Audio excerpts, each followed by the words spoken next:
एक साहब कहते हैं कि मैं हर जुमा को सुबह फजर की नमाज के बाद अपने वालिद साहब की कब्र पर जाया करता था और उनकी कब्र पर जाकर फातिहा खानी करता था और उसके बाद मैं वहीं से अपने काम की तरफ निकल जाया करता था।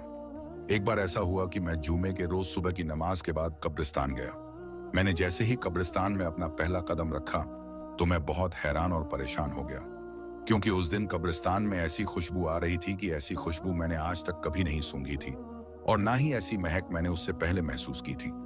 आज मैंने उस नई खुशबू को कब्रिस्तान में महसूस किया था और उस खुशबू ने मुझको बेचैन कर दिया, क्योंकि वह खुशबू किसी भी तरह से इस दुनिया की खुशबू नहीं लग रही थी।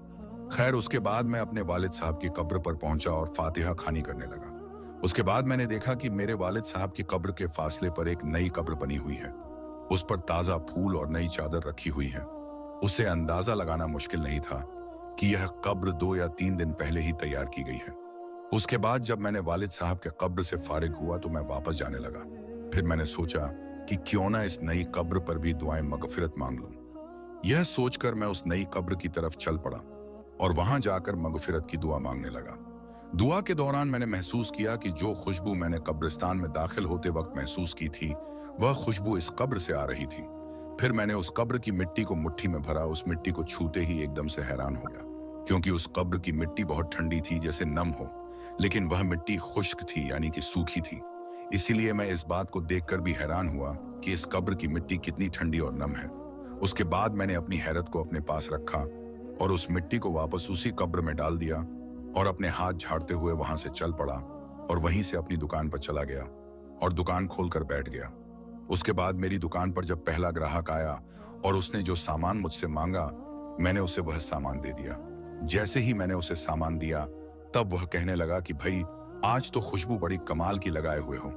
उसकी बात सुनकर मैं हैरान हुआ कि भाई, कैसी खुशबू?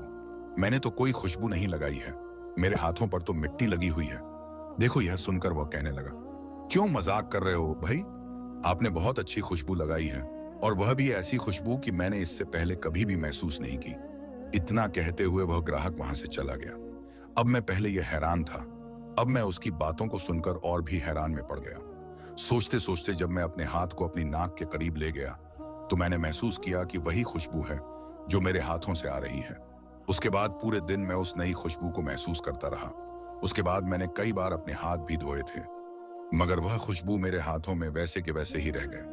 उसके बाद अगले दिन यानी हफ्ते के बाद मैं ना चाहते हुए भी कब्रिस्तान की तरफ चल पड़ा और अपने वालिद साहब की कब्र पर दुआएं मगफिरत करने के बाद उस नई कब्र की तरफ चला गया, यह सोचकर कि यह नई कब्र किसकी होगी। आखिर कौन है उस कब्र के अंदर जो इतना नेक है? आखिर उसने ऐसा कौन सा अमल किया होगा जो उसकी कब्र इतनी ठंडी और खुशबूदार है? उसने ऐसा कौन सा काम किया होगा जिसकी बदौलत उसको इतना बड़ा इनाम मिला होगा? यही बात सोच सोच कर मैं बहुत ज्यादा परेशान हो रहा था।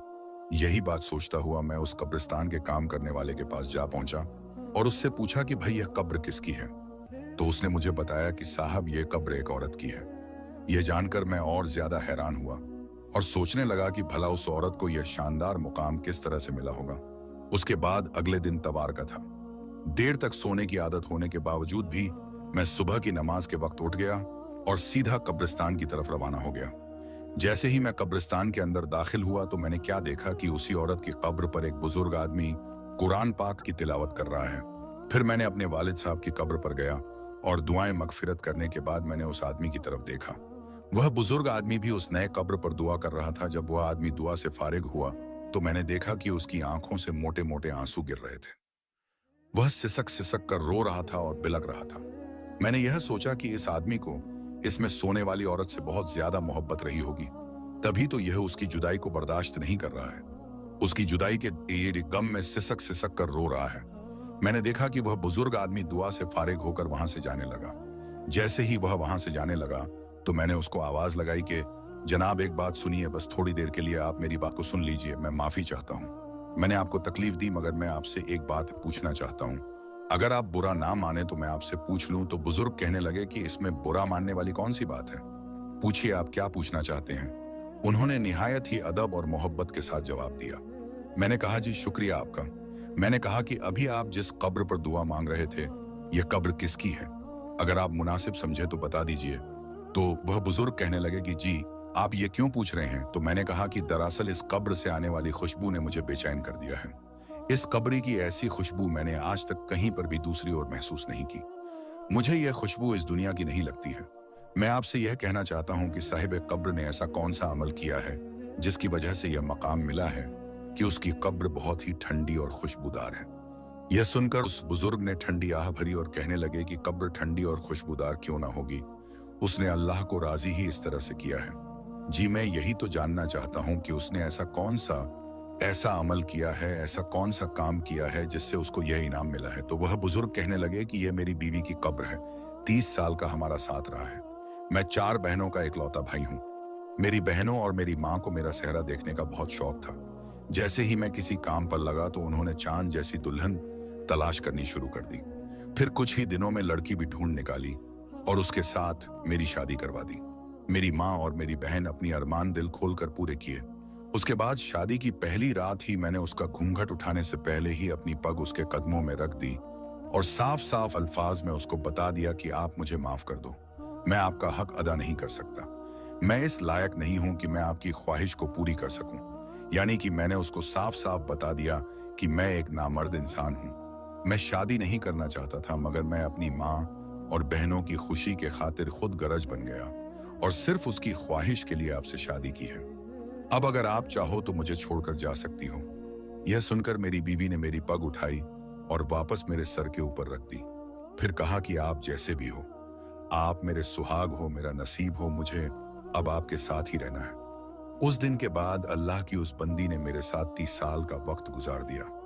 मेरे घर वालों की हर कड़वी बात को बर्दाश्त किया, बांझ होने के ताने सुने, मगर मेरा पर्दा रखा। अल्लाह कैसे उसकी कब्र को ठंडा और खुशबूदार ना करता जिसने इस दुनिया में पाक और साफ जिंदगी गुजारी हो। इतना कहते हुए वह बुजुर्ग जारो कतार रोने लगे और कहने लगे कि इस औरत ने 30 साल तक सब्र किया है और सबसे बड़ी बात तो यह है कि उसने मेरा पर्दा रखा है और यही वजह है कि अल्लाह तबारक व ताला ने जन्नत के बागों में से एक बाग उसको अता किया है। फिर वह बुजुर्ग कहने लगे कि बस मैं आपसे यही बात कहना चाहता हूँ कि अगर किसी औरत से आप वफा चाहते हो तो उसको वक्त दो, उसको मोहब्बत दो, उसको भरोसा दो और सबसे बड़ी बात, उसे इज्जत दोगे तो वह आपके लिए जान दे देगी, मगर आपके साथ वह कभी भी बेवफाई नहीं करेगी। और ऐसी औरत जो सब्र करती है, अपने शौहर की खामियों को और कमियों को छुपाती है, ऐसी औरत का बहुत बड़ा मकाम होता है। प्यारे दोस्तों, अगर आपको ये वीडियो जरा भी पसंद आई हो तो इस वीडियो को एक लाइक करके चैनल को सब्सक्राइब जरूर कर लीजिएगा दोस्तों।